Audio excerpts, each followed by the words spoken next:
Você está na Virtual. Muito mais que conexão. Uma questão de estilo.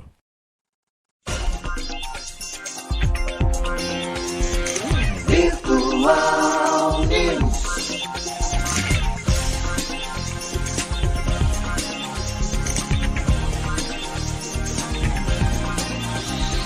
Virtual Notícias.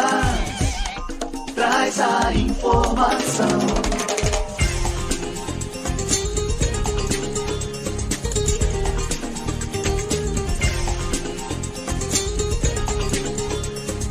Virtual News.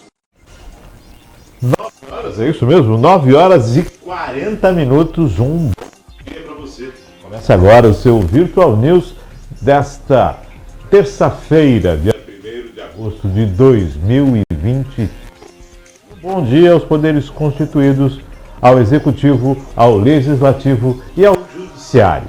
E um bom dia especial para você que faz parte do quarto poder, que é a sociedade organizada. Para quem aniversaria nesse dia 1º, parabéns, tudo de bom, Deus abençoando a sua vida hoje e sempre feliz aniversário. Já começamos aí o mês de agosto, né? O 8º mês do ano de 2023. Para quem tem mais de 40 anos, costumava se chamar o mês de agosto do mês do cachorro louco, o mês do cachorro louco, e até mesmo porque existiam aquelas ações de vacinação antirrábica dos animais, né? Dos animais domésticos. Participando do programa de hoje, Juliana Souza. Na operação técnica, Maria Clara. Bom dia, Maria Clara. Bom dia, Juliana. Bom dia, Márcio Chaves. Bom dia, Maria Clara. Bom dia a todos que nos acompanham aqui no Virtual News. Essa semana foi curta, né? Semana curta. Eu vim sexta-feira, né? Já estou aqui de novo. Terça, tá. Semana que vem a partir de segunda-feira. É isso, bora lá, bora comentar as principais notícias e mensagens do dia de hoje. É isso aí, começando uma terça-feira ensolarada, o frio tá aí, mas tá tudo estabilizado, né? A maravilha. Só não tá estabilizado um pouco a saúde do povo, né? Eu mesmo passei aí de sexta-feira para cá, foi uma tormenta, tô me recuperando, uma gripe rápida que peguei aqui, complicado. A gente vai falar disso aqui hoje, de gripe hoje, hein? Assunto do dia, a gripe também. Vamos conhecer então as pautas do Virtual News desta quinta-feira. Principais notícias desse dia 1º de agosto de 2023. Inundações provocam 20 mortes na China. STF retoma julgamento sobre defesa da honra em casos de feminicídio. Isenção federal para comércio eletrônico entra em vigor nesta terça-feira. Copom inicia a quinta reunião do ano sob expectativa de queda de juros. Haddad vai devolver onça de ouro que ganhou de presente do governo da Arábia Saudita. O governo quer dobrar fluxo de cargas que entram no país por via aérea até 2025. Venda fracionada de remédios pode se tornar obrigatória. Senado retoma votações com um projeto que amplia a garantia ao crédito. O governo de São Paulo prorroga a campanha de vacinação contra a gripe até 31 de agosto. Aí, essas são algumas das pautas do Virtual News desta terça-feira, né, Ju? Tem diversa, né? Pauta diversa, assuntos nacionais, internacionais, questões climáticas, de saúde pública.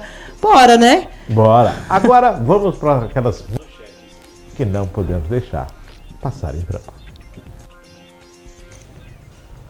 Drone atinge torre que abriga ministérios russos pela segunda vez em 3 dias, na agência Reuters. China pede a alguns bancos que reduzam e adiem a compra de dólares para aliviar a pressão sobre o iene, na agência Reuters.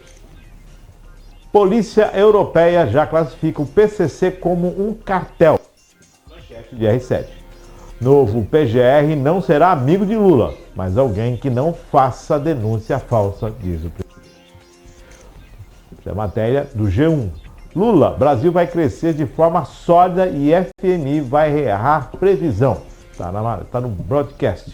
Lira fala sobre investigação da Polícia Federal em caso do kit robótica. Não posso ser responsável por outro CPF. Está no Jornal do Brasil.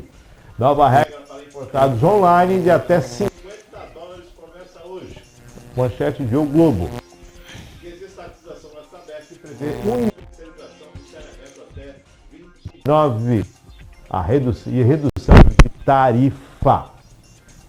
Tiros e sangue na parede. Moradores relatam medo de morrer no Guarujá, São Paulo. Está no UOL Notícias. E São Vicente a Prefeitura prorroga refis até 3 de agosto. Juliana, todas elas, uma delas, nenhuma delas? Bom, tem várias, mas principalmente aí comentar toda essa questão que tem acontecido na Baixada Santista por conta da Operação Escudo da Polícia Federal, que tem buscado aí identificar os mandantes de um assassinato de um policial aqui na Baixada, mas que causaram grande temor aí aos moradores e principalmente no Guarujá com a prisão não, né? O assassinato de um eventual suspeito. Tudo isso gera na gente uma insegurança enorme sobre o dia a dia, né, da cidade, como que a gente transita, quais são os nossos direitos e principalmente aqui chamando a atenção para a questão da população negra, né, para quem é mãe. Fica a preocupação, né, sobre como os nossos filhos estão aí transitando na rua à noite diante de uma operação como essa. Que a polícia militar tenha sempre muito cuidado e cautela na hora de investigar as diversas questões aí que envolvem principalmente essa questão, né, dos crimes contra policiais. Isso precisa ser de fato investigado e as pessoas precisam ser punidas, mas punidas com a prisão, não com a retaliação e com o assassinato deliberado e sem comemorações extremas sobre o sucesso de uma operação que vitimiza pessoas que moram na favela, que perseguem sem ter um embasamento correto sobre a conduta de uma pessoa ou da outra. É uma das coisas que mais me chamou a atenção esse final de semana, Márcio, e que levanta esse alerta para a gente, né? Quais são os direitos que nós, cidadãos, temos de transitar pela rua e de não termos aí vemos esse abuso acontecer, ou de que forma que a polícia também tem o seu trabalho garantido, assegurado, cuidado com qualidade para prestar o trabalho para a população. A gente também não pode achar que é normal a gente ver aí policiais em serviço sendo mortos no seu local de trabalho por eventual trabalho, né, que esteja realizando. Isso é uma questão da criminalidade, é um retrato fiel da dificuldade do Brasil ainda em lidar com a questão da violência de forma... Então, assim, não há dois pesos e duas medidas nesse caso. Porque está errado quando a criminalidade, quando a gente vê pessoas que estão nesse mundo da criminalidade, matam, assassinam, roubam. A gente sabe que isso é errado. Isso sempre existiu. Mas também é errado quando o poder do Estado se coloca diante das comunidades e a gente não tem a certeza de como isso está sendo feito, de que forma essas pessoas estão sendo punidas. É mais sobre isso que eu quero falar. Não é dizer que a conduta particular de um ou outro profissional de segurança pública, um ou outro cidadão tenha, mas é como a gente garante para que o cidadão tenha segurança, o seu direito de ir e vir assegurado, que isso não se torne uma retaliação completa. Hoje pela manhã, Ju, não querendo interromper, mas hoje pela manhã, mais um policial foi alvejado, uma policial foi alvejada, quando estavam parados, que eles fazem um relatório de turno, paravam e tomavam um café numa padaria às 6 da manhã. Bandidos, né, marginais, abordaram e chegaram atirando e uma policial foi ferida hoje, nesta manhã de terça-feira, em Santos. É mais uma situação não é um tiroteio franco, de um assalto, de uma abordagem, não. É uma ação clara e objetiva. De retaliação. E é esse lugar que eu quero chegar, né? E assim, mais um policial alvejado. E ontem o governador anunciou o aumento de efetivo e mais uma unidade policial no Guarujá. E agora mais uma situação acontecendo em Santos. Então chama a atenção porque parecia ser um fato isolado. Agora, com mais essa ação, já demonstra que não é um fato isolado. Isso já chama os olhares. E que há uma preocupação do Estado em garantir, né? E assim, quando você está no meio de um tiroteio, quando está no meio do tiroteio, como se portar, o que fazer? Né? Então, essa situação toda do crime estar agindo, é lógico, acaba sofrendo a comunidade com ações que podem passar das medidas e acaba sofrendo também todo o processo do Estado em representação no policial militar, que acaba, né, tendo sua vida ceifada. Tudo isso numa condição de combate contra o crime. Quer dizer, a gente chega numa situação de opinião que é o que fazer. Exatamente. Nós, como cidadãos, né, de que lado que a gente está? Né? A gente tem que estar do lado da vida, da civilidade, da garantia do direito de ir e vir, do respeito ao profissional de segurança pública, da gente diminuir e não compactuar com práticas ilícitas onde a gente vive, perto, né, dos nossos convívios. Mas o que eu trouxe aqui de forma ampla é essa questão tão difícil da segurança e da relação da segurança com violência, né? Porque o que acontece é esse retrato, a criminalidade, ela se expande de tal forma que em comunidades a gente acaba identificando que isso vira uma prática aceitável, porque quem é que está me confortando, me garantindo segurança no meu local, né, no meu bairro ali? A gente troca valores e não podem ser trocados esses valores.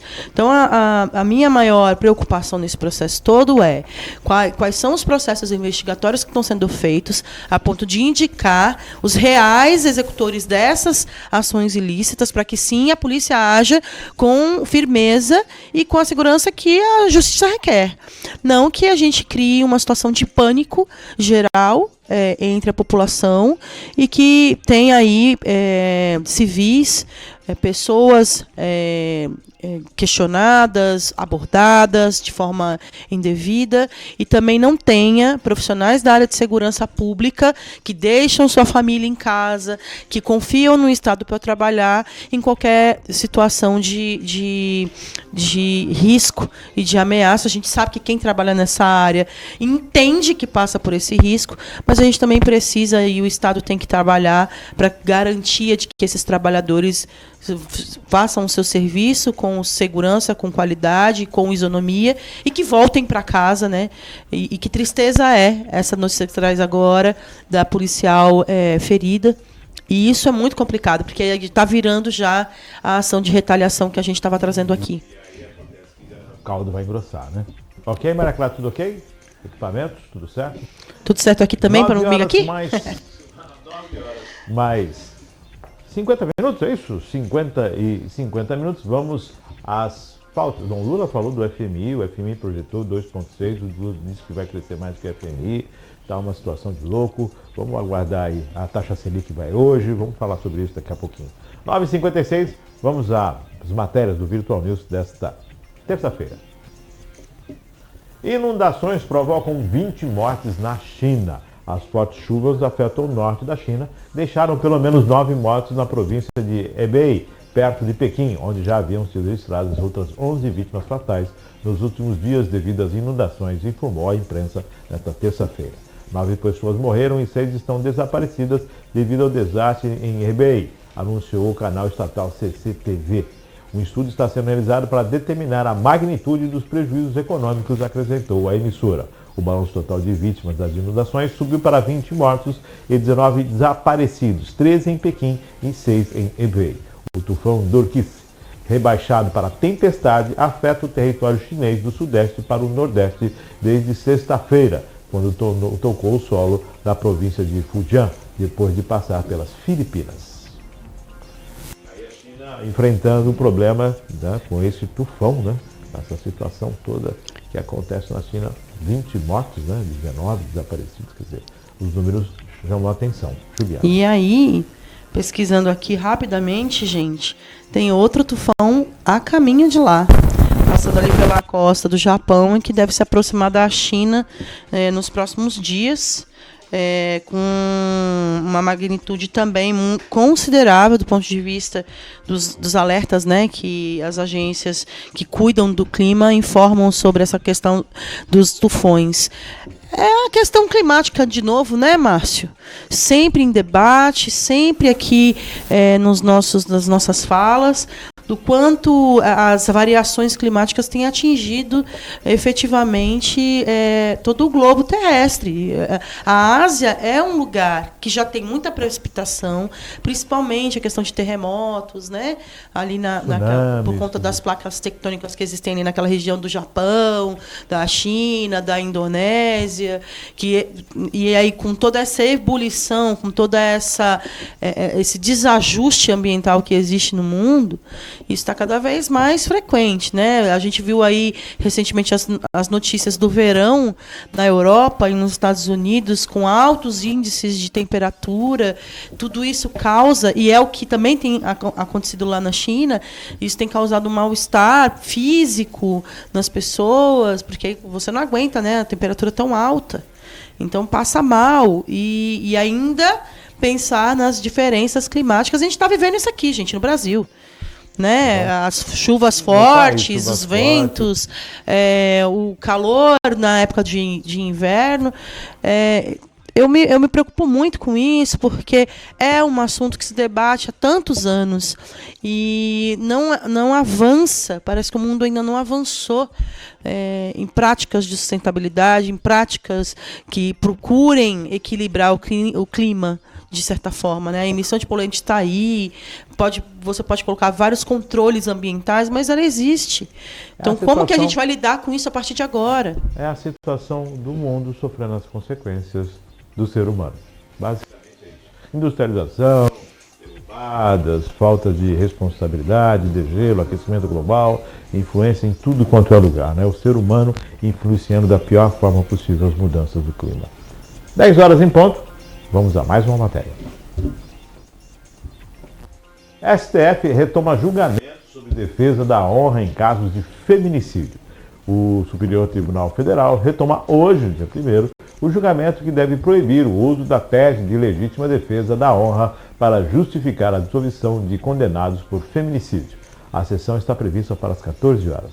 Até o momento, o plenário formou maioria de 6 votos para impedir que a tese possa ser utilizada como argumento de defesa dos advogados do réu ou para justificar a absolvição pelo tribunal do júri. Faltam os votos das ministras Rosa Weber e Carmen Lúcia. O STF julga uma ação protocolada pelo PDT em 2021 para impedir a absolvição de homens acusados de homicídio contra mulheres com base no argumento de que o crime teria sido cometido por razões emocionais, como uma traição conjugal, por exemplo.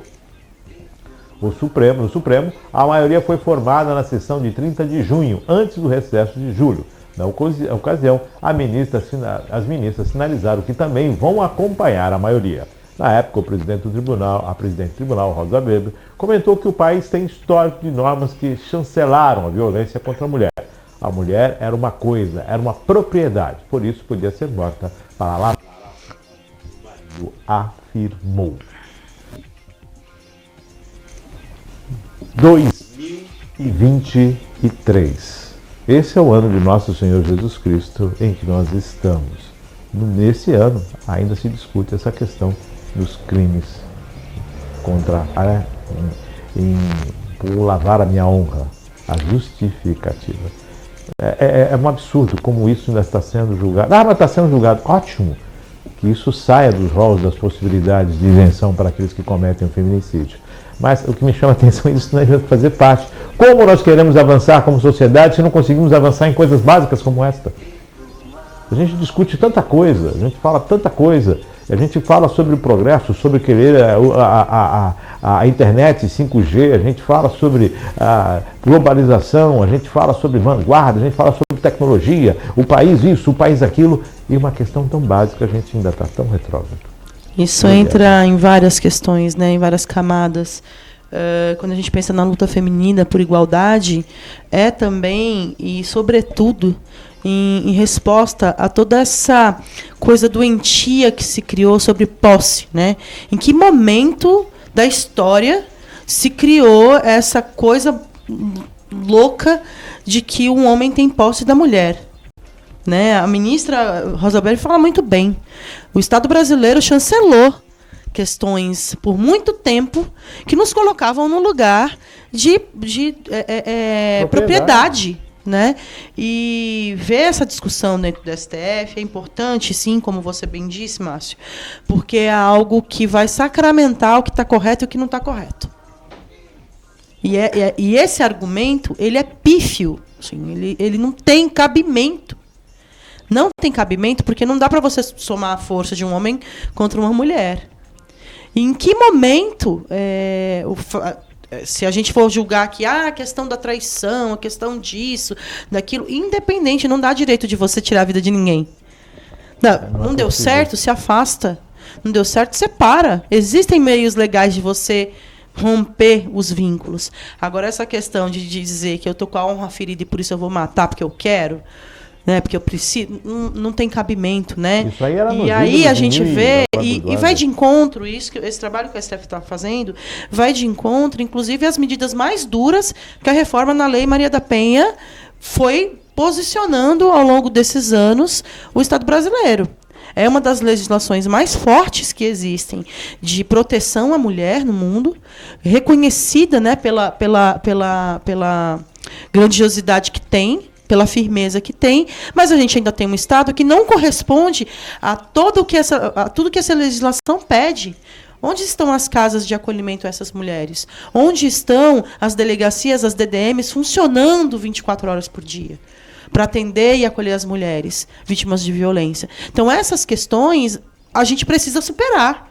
Para que vá de encontro a decisões como essa do STF, de não aceitar qualquer justificativa como plausível para um homem tirar a vida de uma mulher. Não existe desculpa plausível para isso. Não existe. O que me admira, Juliana, é o fato de você ter uma Lei Maria da Penha que tipifica isso, que protege a mulher, e automaticamente não derrubar essa questão desse argumento em defesa da honra. Já foi uma questão também, assim, em que já existia uma liminar do ministro Toffoli. E aí eu preciso ler isso aqui, o que ele fala, estudando aqui rapidamente, né? Quando ele definiu por essa questão de não se utilizar mais esse tipo de argumento, ele coloca aqui, segundo Toffoli, além de ser um argumento atécnico e extrajurídico, a tese é um estratagema cruel, subversivo da dignidade da pessoa humana e dos direitos à igualdade à vida. E totalmente discriminatório contra a mulher. Ao meu ver, trata-se de um recurso argumentativo e retórico odioso, desumano e cruel, utilizado pelas defesas de acusados de feminicídio ou agressões contra as mulheres para imputar às vítimas a causa de suas próprias mortes ou lesões, contribuindo para a naturalização, a perpetuação da cultura de violência contra as mulheres no Brasil. Não preciso dizer mais nada. É interessante que tudo isso foi feito pelos operadores jurídicos da época, né? Exatamente, mas aí o cara está trabalhando, eu sou advogado de defesa, então o cara vai se pegar em qualquer... Eu falo da época da instituição, né? Disto. Quando isso se tornou possibilidade na lei, lá atrás, quando instituíram. Exatamente. Quer dizer, isso foi instituído por lei. Por isso que a ministra fala nessa chancela, né? De você garantir dispositivos legais que permitam que você use argumentos tão atécnicos, como diz o ministro, para justificar algo que é injustificável, que é criminoso. É ponto, é criminoso. Matou a mulher, é criminoso. Mais mulheres. Matou um homem, é criminoso. Tirar a vida de alguém é criminoso. Então, tirar a vida é crime, né? Não tem nem que discutir, né? O que a gente precisa é, para além dessa discussão, da utilização desse tipo de argumento para a defesa, é justamente entender que práticas de violência contra a mulher são crimes instituídos no Brasil, reconhecidos na legislação e que precisam ter o procedimento judicial correto e que essas pessoas precisam pagar pelo que fizeram. Já pensou assim, Verte, a mulher pode matar em defesa da honra? Meu Deus, 10:07, muita gente. 10:07, vamos para a próxima matéria. Pois é, gente, é isso. Vamos inverter para ver se o pessoal fica satisfeito. Ninguém vai gostar. Isenção federal para comércio eletrônico entra em vigor nesta terça-feira. Celebrada pelo site de compras e questionada pelas entidades ligadas ao varejo, a isenção federal para compras online até $50 entra em vigor nesta terça-feira, dia 1º. A portaria foi publicada no fim de junho. Em troca da isenção, as empresas deverão entrar no programa de conformidade da Receita Federal, regulamentando por uma instrução normativa. A página do comércio eletrônico que aderir ao programa da Receita, chamada de Remessa Conforme, também terá acesso a uma declaração antecipada que permitirá o ingresso mais rápido da mercadoria no país. Caso as empresas não ingressem no programa, haverá cobrança de alíquota de 60% do imposto de importação, como ocorre com as compras acima de $50. A isenção para as compras até de $50 será apenas para tributos federais. Todas as encomendas de empresas para pessoas físicas que aderirem ao Remessa Conforme pagarão 17% de imposto sobre comércio de mercadorias e serviços, o ICMS, tributo arrecadado pelos estados. A cobrança de ICMS foi regulamentada em junho pelo Conselho Nacional de Política Fazendária, CONFAS. O órgão que se reúne às secretarias estaduais da Fazenda ajuda a resolver as finanças dos estados. Só para lembrar, gente, a reforma tributária, o ICMS desaparece. Só que a reforma tributária não é o ponto agora, ela não é efetiva agora. Ela está em discussão. Então o que vale agora é o ICMS, então 17% de ICMS. $50 de isenção, toda essa situação, Juliana. Então, é uma medida que o governo está buscando aí para tentar fazer com que se aumentem aí as receitas e que esse processo das importações aí seja mais regrado e que o comércio eletrônico tenha uma maior transparência, né? Eu estava lendo aqui também uma outra manchete acompanhando essa questão, justamente porque há também uma preocupação eminente sobre a redução de postos de trabalho, que isso pode causar, né? Eu estou importando, estou deixando comprar aqui. Não, e assim, eu estou vendendo remotamente, eu não preciso, talvez, ali daquele colaborador, até de fechamentos de lojas, né? Lembrando que importação, vem de fora. E aí, no sentido assim, de que isso cria uma competição desleal a ponto de quem está físico no país tem aí uma dificuldade de manter suas operações e tem que colocar colaboradores, né, demitir colaboradores, fechar lojas e tudo mais. Mas há quem acompanha dizendo que não, que isso é uma forma também de agir com transparência, para que a gente saiba quais são os produtos importados, como eles estão chegando no país, e que essas empresas que façam a adesão ao programa, elas tenham a responsabilidade de tornar público o que está chegando. Então, não é só uma questão da facilitação, é também de você saber o que de fato está chegando no país, quais foram os produtos, como foram, que vieram, enfim. Agora é acompanhar, na prática, como que isso vai se dar, e entendendo também, até aquela história da marca de roupa aí famosa, que todo mundo compra. Você mesmo, você compra, eu sei que você compra. Lá naquela loja da China. Da China. Eu nem ia fazer a propaganda da Shein, não. Mas, enfim, que causou muita polêmica, né? Vamos fechar, vamos isso, não vamos deixar, vamos taxar a entrada, vai lá, a primeira-dama dialoga com um, dialoga com outro. Não faz isso não. Vamos lá, vamos tentar liberar aí o acesso de entrar os produtos da loja. A loja anunciou que vai abrir... no Brasil, né? Já abriu, né? Uma atividade no Brasil, está empregando gente, é isso, né? O tomar lá da cá da economia tem esse ponto, né? Você tocou num ponto para mim que é crucial. Para mim toda essa tratativa veio de acordo com a conversa com o governo chinês. Exatamente, né? Então, assim, como que a gente vai facilitar, mas ter a transparência chama atenção para isso, né? Eu quero acompanhar aqui o pensamento de que essa prática permita uma maior transparência do que a gente está importando para o país. Essa ação, ela está vinculada com uma outra ação, com outra matéria que a gente está falando Sim. hoje, e que, na verdade, o que me chama a atenção é isso, você está importando. Eu acho que a nossa balança comercial era feita de commodities. Nós precisamos começar a agregar valores aos produtos e mandar o produto embora também. Não é só chamar, não, né? Porque estamos chamando para cá, é $50. Pô, $50 são nada mais, nada menos do que quase R$300. Opa! Compras de $50. 10 e 13, vamos à próxima. Queria eu ter $50 para comprar no... Próxima matéria. O Copom inicia a 5ª reunião do ano sob expectativa de queda de juros. O Comitê de Política Monetária, Copom, do Banco Central, começa nesta terça-feira em Brasília a 5ª reunião do ano para definir a taxa básica de juros, a Selic. Por causa da forte queda da inflação nos últimos meses, o órgão deve reduzir a Selic atualmente em 13,75% ao ano. Esse será o primeiro corte desde agosto de 2020, quando os juros tinham sido reduzidos de 2,25% para 2% ao ano. Embora a taxa básica tenha parado de subir em agosto do ano passado, está no nível mais alto desde o início de 2017 e os efeitos de um aperto monetário são sentidos na desaceleração da economia. Segundo a edição mais recente do Boletim Focus, pesquisa semanal com analistas de mercado, a taxa básica deve cair 0,25 ponto percentual para 13,5% ao ano. A expectativa do mercado financeiro é que a Selic encerre o ano em 12%. Nesta quarta-feira, dia 2, ao fim do dia, o Copom anunciará a decisão. Faca no dente, briga de cachorro grande, o presidente quer que reduza, a Haddad faz a política, tenta chamar as bases para forçar a redução, BC mantém posicionamento, o mercado imagina 0,25, quer dizer, toda uma expectativa quanto à taxa Selic. Toda essa expectativa quanto à taxa Selic. Os mais otimistas esperam 0,5.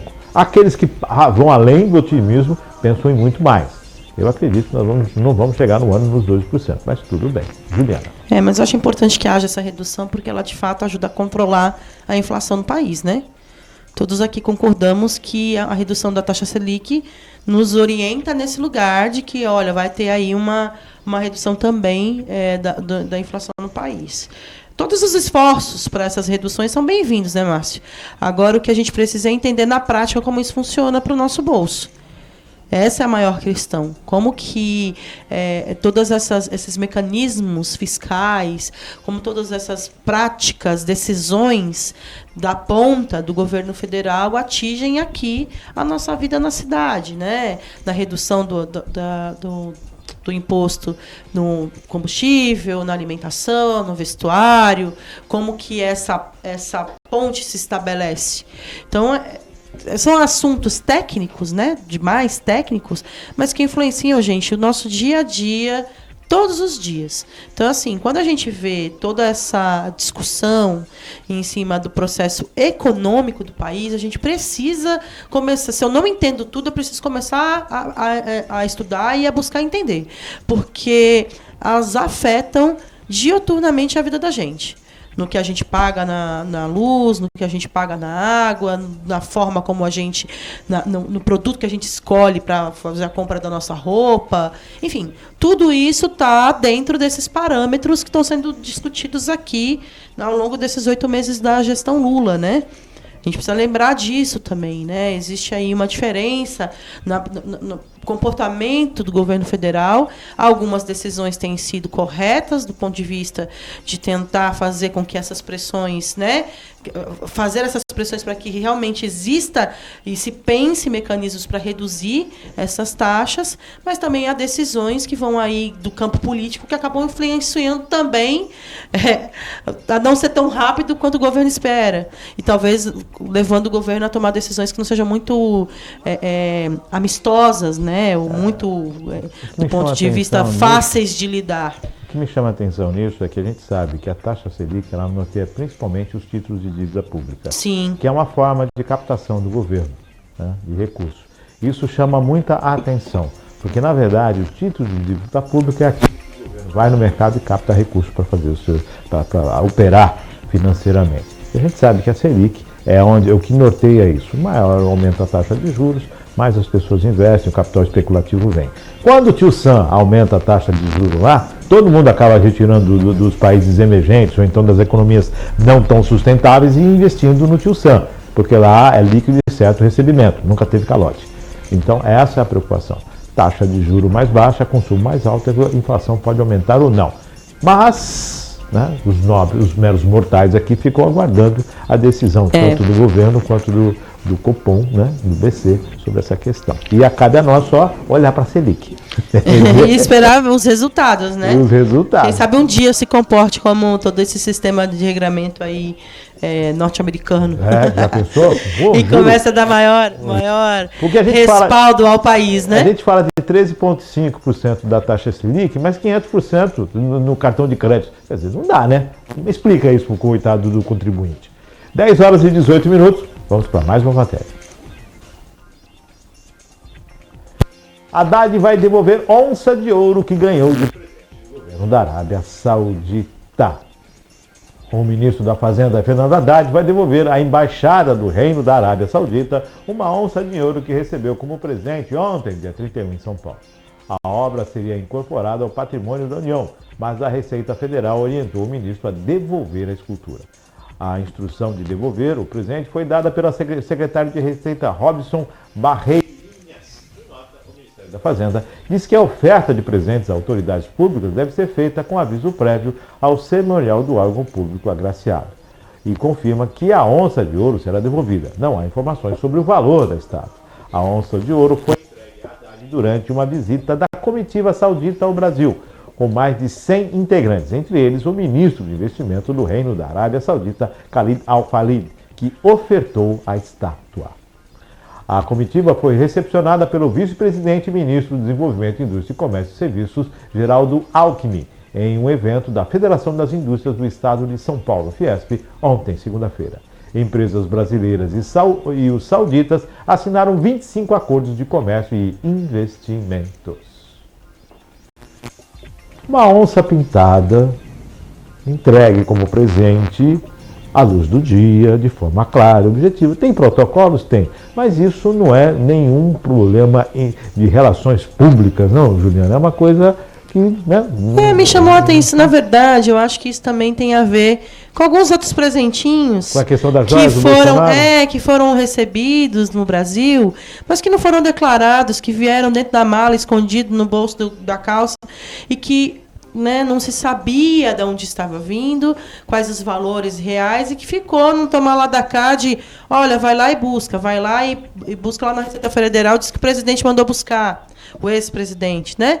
Então, essas questões abrem aí para a administração pública a responsabilidade que tem que se ter desses protocolos, do atendimento dos protocolos. Eu também não vi problema nenhum de receber a Arábia Saudita. Se quiser me mandar onça pintada para mim, eu tô aceitando. É de ouro?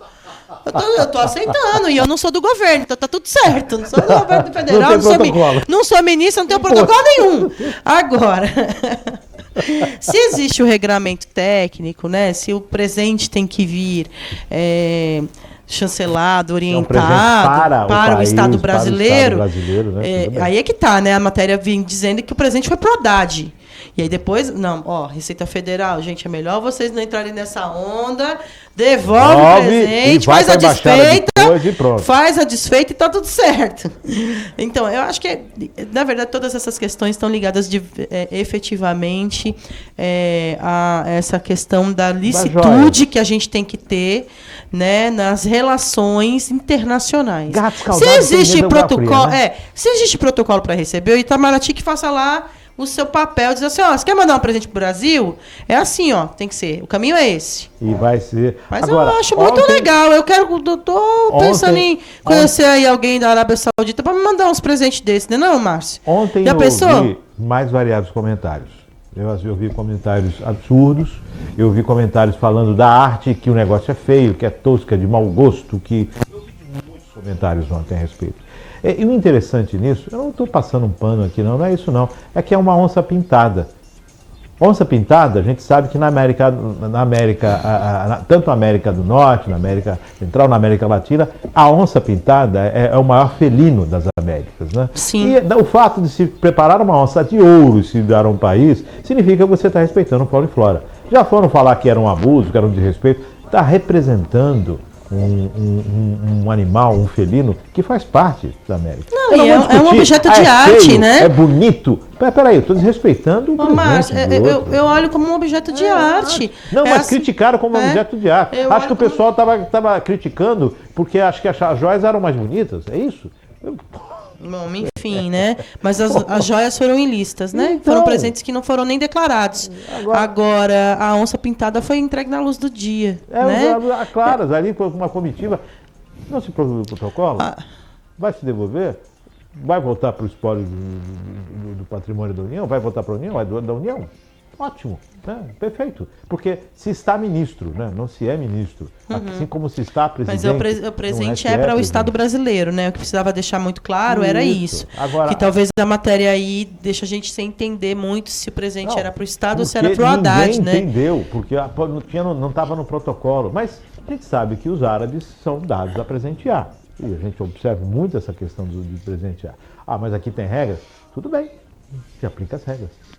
Exatamente. Se aplica as regras. Exatamente. Agora, não está errado, feia, né? O governo age certo falar que é em orientar, feio, de né? mau gosto, porque não sei o quê, como é que vai justificar para A, para B, para C? Ah, pelo amor de Deus.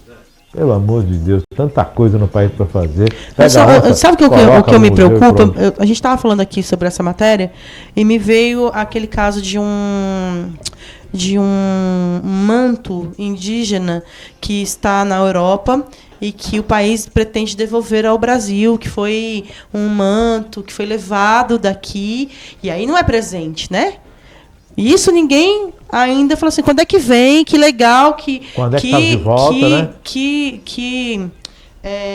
Que momento foi esse em que o país teve essa percepção de dizer, não, vamos devolver ao Brasil o que pertence ao Brasil? Bom, a gente vai isso é um gesto, Europa, né, nobre. Egípcias, por exemplo, a gente recentemente houve a imagem de um rei africano que visitou um museu e quando chegou lá tinha o trono da sua dinastia exposto no museu. O que aconteceu?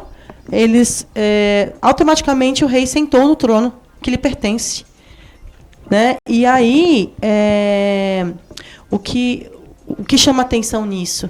Ele estava visitando o país que tomou aquele trono, e aí quando ele visita no museu que ele vê algo que lhe pertence, não pensou duas vezes, sentou e os seus súditos fizeram honrarias, e agora é o país lá que se resolva em devolver o que pertence ao rei, né? Afinal, é o que eu falei, na Europa você tem relíquias egípcias, quer dizer... Não é o caso da onça, estou aqui só trazendo, porque é curioso isso, né?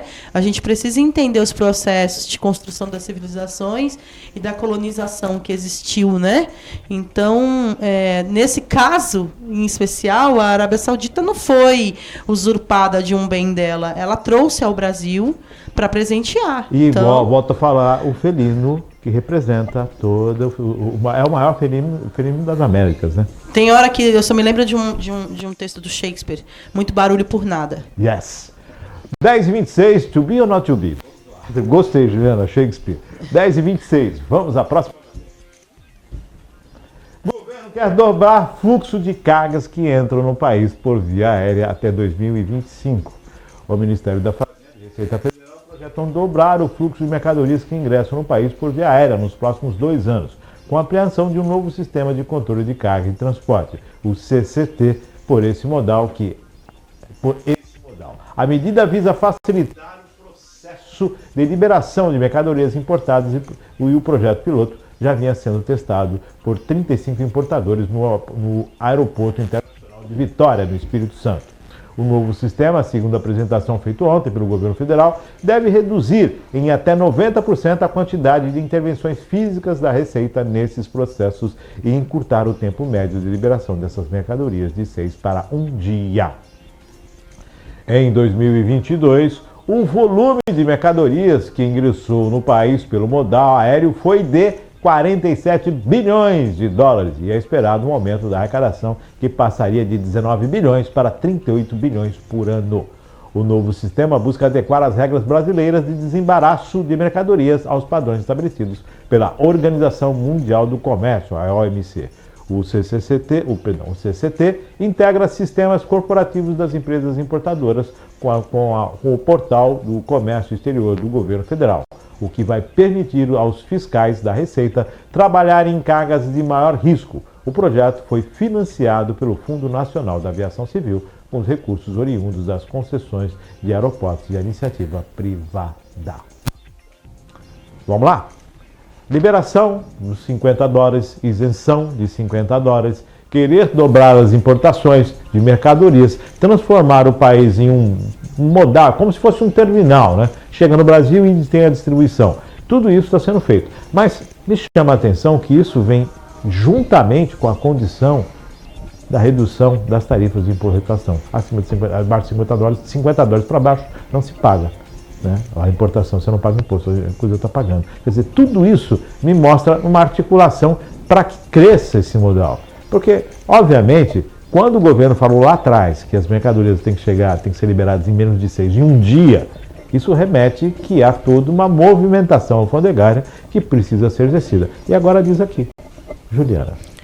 Né? A gente vê aí 3 matérias que falam praticamente de decisões que vão impactar diretamente ao país na questão dos sistemas da facilitação à importação, que foi algo que você, né, chamou a atenção, porque se eu estou importando muito, tudo bem, tem um interesse de que entre produtos estrangeiros no país, mas o que eu faço para exportar? Acho que essa é uma outra resposta que mais à frente a gente precisa entender quais são os pensamentos aí do governo federal para que promova a exportação, que significa entrada de recursos dentro do país, né? Eu estou vendendo.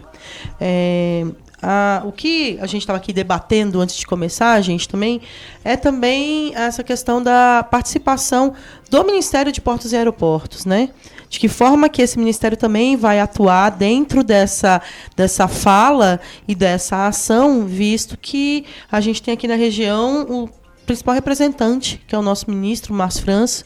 Espero que isso também seja participado a ele, porque tem toda uma questão vinculada diretamente a essa questão dos transportes Enquanto Márcio França aéreos e portuários. Enquanto Márcio França estava pensando em reduzir a passagem aérea para 200 mangos, aí o pessoal já colocou o sistema. Então, já facilitou a entrada das mercadorias. Agora precisa facilitar o trânsito dos brasileiros e brasileiras pelo país, né? Mas acho que isso ao longo do tempo vai ser feito. Tem sido todo feito um trabalho ali no Ministério de Portos e Aeroportos.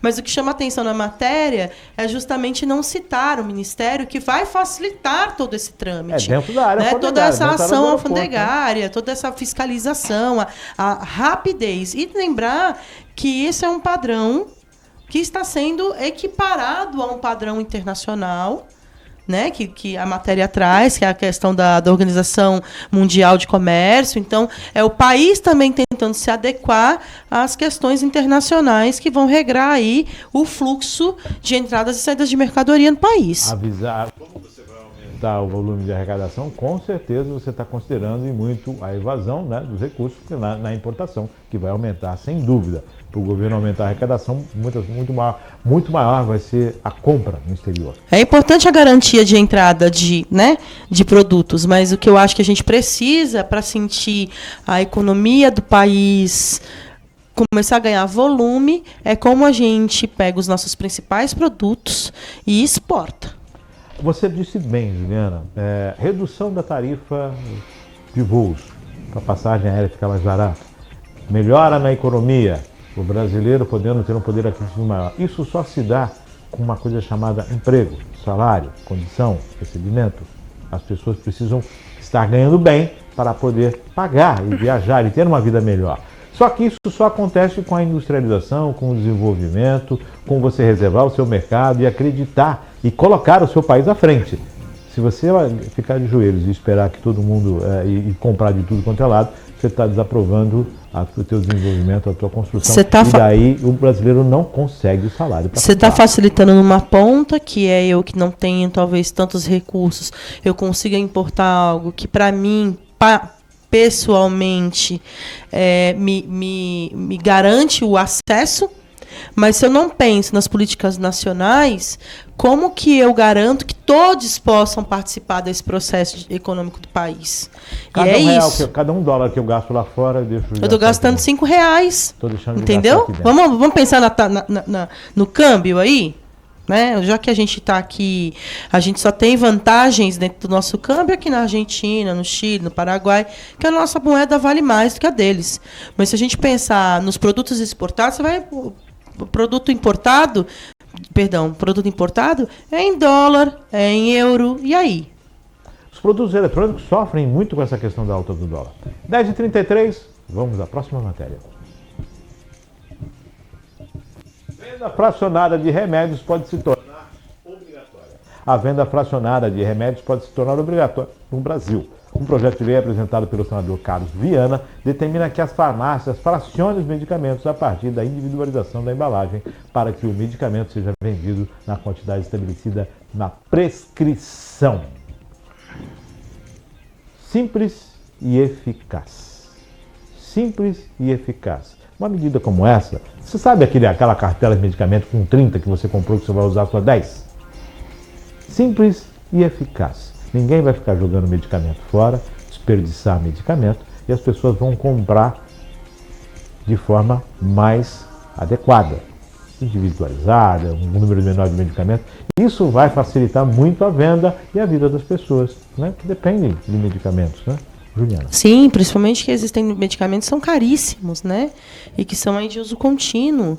Tem muitas coisas que o governo acaba garantindo, né, na baixa de valores para doenças crônicas em que você precisa tomar o medicamento contínuo, mas em eventualidades o fracionamento, e tem todo um regramento, viu, gente, para essa questão do fracionamento farmacêutico, a depender da dose, ele quem vai fazer toda a quantificação, os produtos são embalados individualmente, então não há, tudo está sendo pensado aqui no Ministério da Saúde, para que haja todo um cuidado e um protocolo para a venda desses produtos fracionados, para que as pessoas tenham a mesma qualidade do que se comprar essa caixa com 30. Você vai comprar com 10, que é o medicamento que você precisa tomar agora. Isso reduz preço, isso garante a possibilidade da pessoa que está enferma comprar o seu medicamento, que muitas vezes o serviço médico do hospital não vai ter para te fornecer gratuitamente, né? Ou não é um medicamento de baixo custo, é um medicamento de alto custo. Então, são medidas que vão aí ajudar a gente a conseguir manter a nossa saúde simples e eficaz. É isso. A matéria ela é pequena e ela dá informação de cara. Olha, vai ser possível no país você comprar a medicação conforme você precisa e não para enriquecer o bolso de quem vende, quem fabrica a medicação. Legal nessa matéria, Juliana, que quando a gente fala na redução de você poder comprar a quantidade, se eu tiver um problema de garganta, eu vou comprar um medicamento que eu vou utilizar por alguns dias, mas a cartela vem com um número maior de medicamentos. O que acontece? Quando a gente reduz isso, eu estou reduzindo o preço do medicamento. Eu estou aumentando a possibilidade de mais pessoas comprarem o medicamento. Eu estou fazendo com que o preço caia e eu utilize realmente aquilo que eu preciso. Então, é realmente uma medida necessária. Muito bom. Simples e eficaz. 10h36. Vamos para a próxima matéria. Senado retoma votações com projeto que amplia garantia ao crédito. O plenário retoma as sessões deliberativas na terça-feira, dia 1º, como 4 itens na pauta. Os senadores podem votar o projeto de lei PL 2250-2023, que permite o uso de valores depositados em planos de previdência complementar aberta como garantia para empréstimos bancários. Juliana, empréstimo bancário, está lá a previdência, o sujeito tem uma condição de pagar, dando garantia, os juros caem. Então, essa é a possibilidade. Vou dar garantia como empréstimo bancário aí. Garantia, o juro cai. Agora, a questão é, em que juro nós estamos falando? Não estamos falando da taxa Selic de 3,75 ao ano. Nós estamos falando de um juro muito maior. Juliana. Exatamente, né? E assim como tudo vira moeda de troca quando a questão é empréstimo. Né? Nossa, não vamos esquecer do que aconteceu com o auxílio emergencial. Que a pessoa estava recebendo um auxílio emergencial por conta da pandemia, por conta da redução, de não estar no posto de trabalho, de estar numa necessidade extrema, e o banco vai lá e oferece operação de crédito. Pelo menos aí, nesse caso, está se pensando em usar o que é privado e o que a pessoa tem de garantia, né? Pois mas são essas as loucuras que acontecem, né? Não é para amadores o Brasil. Não é. E aí, assim, é uma garantia, né?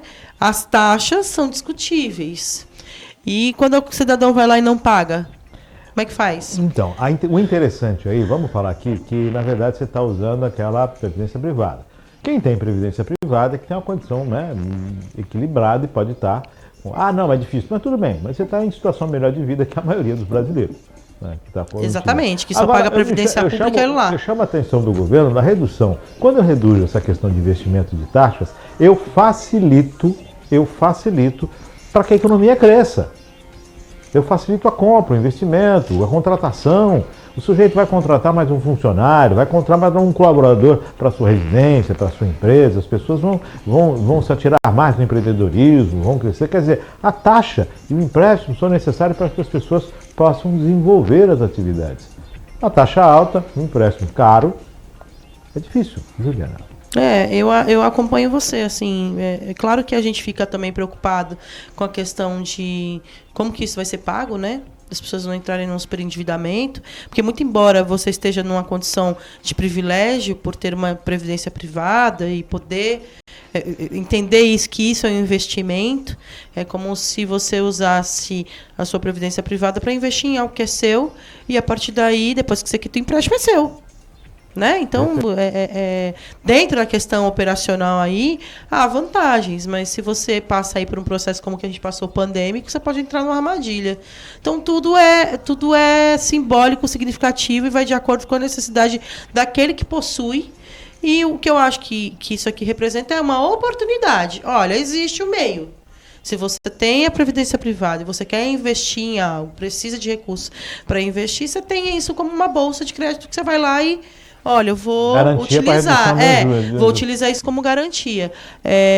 O que não pode acontecer é de depois você dar o calote disso aí e virar uma bola de neve, né?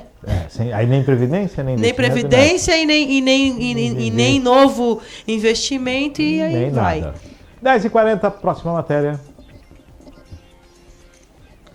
O governo de São Paulo prorroga a campanha de vacinação contra a gripe até 31 de agosto. A Secretaria de Estado da Saúde de São Paulo, a SESP São Paulo, anunciou que vai prorrogar a campanha de vacinação contra a influenza gripe para a população acima de 6 meses até o dia de 31 de agosto.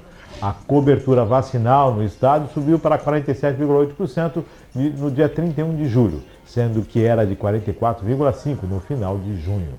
Nos primeiros 5 meses de 2023, foram aplicadas 6,1 milhões de doses da vacina.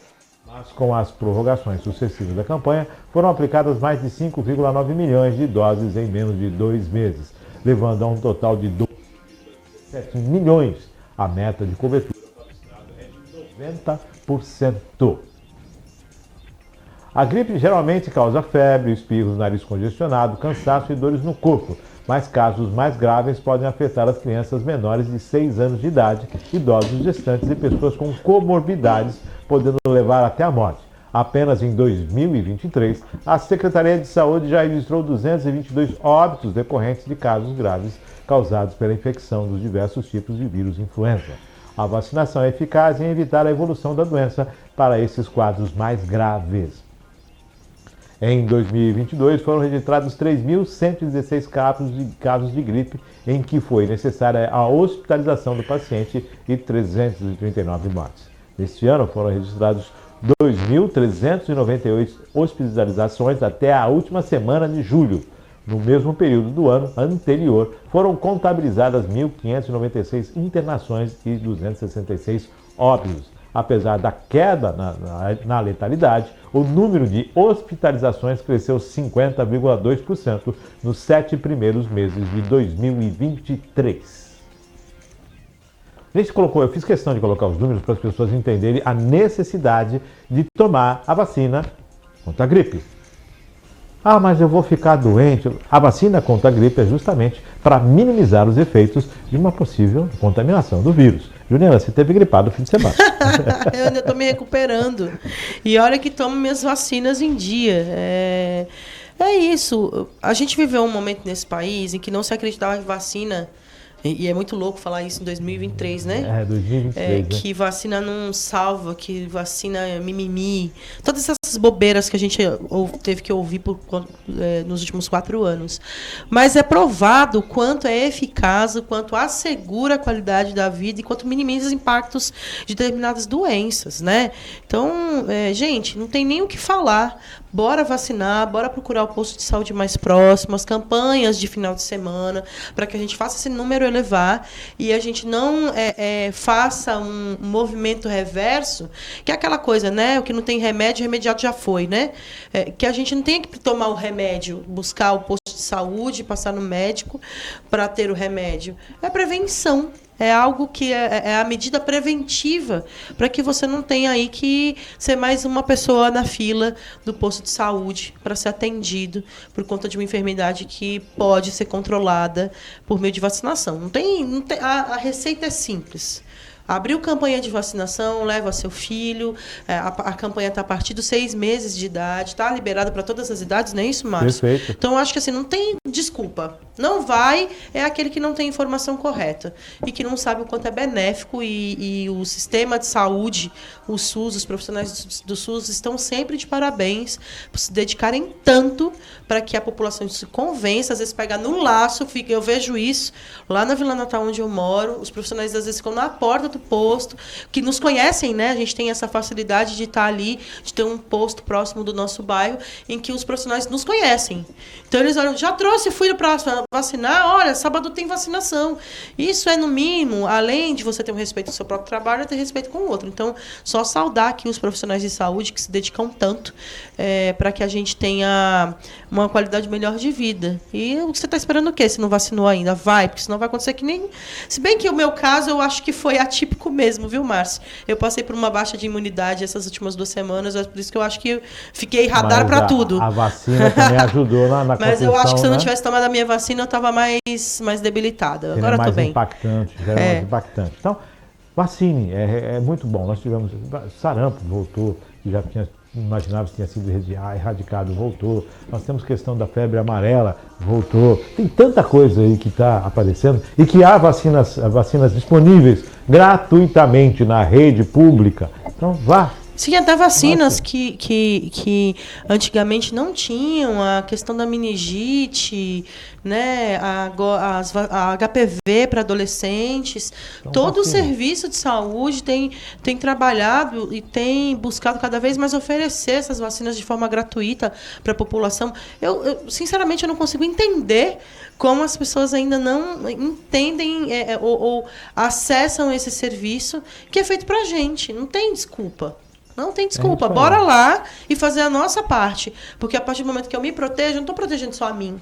Não estou só evitando de gastar dinheiro do meu bolso para comprar remédio. Eu estou cuidando da sua saúde, da saúde da Maria Clara e da saúde de todos que vão me encontrar aí pelo caminho. E não vão querer encontrar alguém enfermo, né? Vão querer alguém encontrar com saúde e felicidade. Não é uma ação do governo municipal, não é uma ação do governo do estado, não é uma ação do governo federal. É uma ação do Brasil para com você.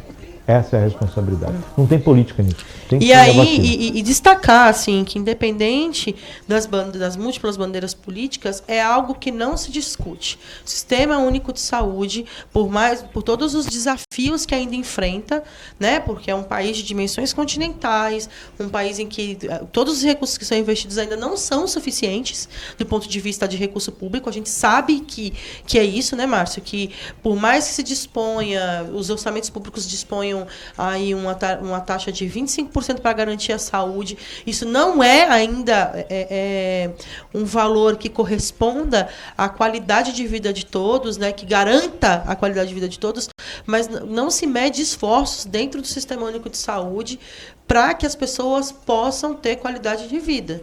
Então, assim, a gente tem que fazer a nossa parte. E olha, a capacidade do Brasil em vacinação, o sistema de vacinação é reconhecido mundialmente. Viu? Exatamente. Mundialmente. 10 horas e 47 minutos. Temos mais matéria, Maria Clara? Não, encerramos? Encerramos o Virtual News de hoje. Que maravilha! Olha, estamos chegando cedinho. Estamos encerrando 10h47, é isso mesmo? Olha só. Juliana, estamos chegando ao finalzinho do Virtual News de hoje. Sempre um prazer estar aqui. Volante nos dias. Estou aqui ajustando a agenda para estar podendo estar sempre com você, sempre uma alegria. Discutir esses diversos temas nos fortalece. É muito bom estar com Juliana aqui, uma voz feminina. Está gripadinha, mas está vacinada, está bem, está em recuperação. Eu quero agradecer a participação da Juliana, quero agradecer a participação de Maria Clara e eu quero chamar a atenção nessa questão da vacinação. Vacina em relação à gripe, vacina em relação a várias outras possibilidades. O que não existe de vacina é contra a corrupção, contra a malversação do dinheiro público. Isso não existe uma vacina com isso. Só uma consciência. É lógico que as pessoas tentam trabalhar na impunidade. E a gente fala aqui, a grosso modo, de tudo que o senhor ouve falar sobre corrupção, de todas as formas que a gente vê de criação de possibilidades de se valer do erário e em benefício próprio. Lógico, existem leis e existem os trâmites das leis. A vacina não existe, mas ficticiamente a gente espera que essa vacina possa existir na consciência de cada um e que, na verdade, você tenha certeza que quando se tira daquilo que é público, quando você tira do erário, quando você faz a corrupção, exerce a corrupção, seja ela da forma que for, com certeza você está indo contra a lei do universo. E isso, talvez um Supremo não consiga te alcançar, talvez uma justiça terrena não consiga te alcançar, mas o universo vai conspirar sempre a favor de quem não conspira contra ninguém. E com certeza, numa ação de corrupção, a dívida vai acabar sendo cobrada, de uma forma ou de outra. Nesta vida ou na próxima, quem sabe. Mas com certeza não passe em branco quando você prejudica milhões de brasileiros. 10 horas mais 49 minutos, sem vacina contra a corrupção, a gente vai encerrando o Virtual News de hoje, agradecendo a participação de Juliana, agradecendo a Maria Clara. Daqui a pouquinho os cortes do News à disposição nas redes sociais e também no nosso canal no YouTube, além, lógico, do site da Virtual. Fique com Deus e até amanhã com mais um Virtual News, se Deus quiser. Virtual News.